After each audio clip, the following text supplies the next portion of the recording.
نہ ہے ستارے کی گردش نہ بازی افلاک، خودی کی موت ہے تیرا زوال نعمت و جاہ۔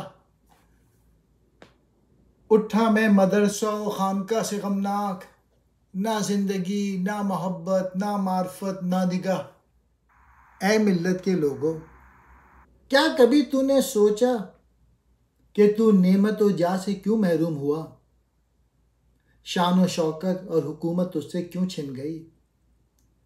تو سمجھ رہا ہے کہ تیرا ستارہ گردش میں آ گیا یا آسمان نے تجھ سے دغا کی؟ یہ بالکل غلط ہے۔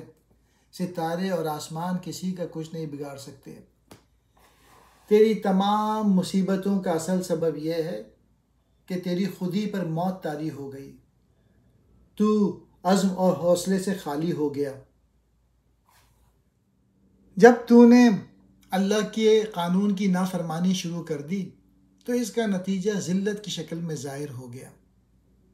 اور دیکھ لیں، جب بے ایمانی کریں گے، جب اپنی صلاحیتیں نہیں بڑھائیں گے تو یہی حال ہوگا جو کہ ہو رہا ہے۔ آخری شعر میں کہتے ہیں کہ ملت کی خانقاہیں اور تعلیم گاہیں دونوں ناقص ہیں۔ مدرسوں کی تعلیم سے نہ مسلمانوں میں زندگی پیدا ہو سکتی ہے نہ محبت۔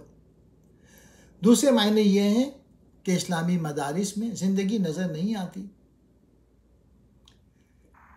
علامہ اقبال کے نزدیک ظاہری علوم کے ادارے یعنی یونیورسٹیاں اور باطنی علوم کے ادارے یعنی خانقاہیں دونوں اپنی اصل روح سے محروم ہو چکے ہیں۔ زوال نعمت و جاہ، امیری کا زوال۔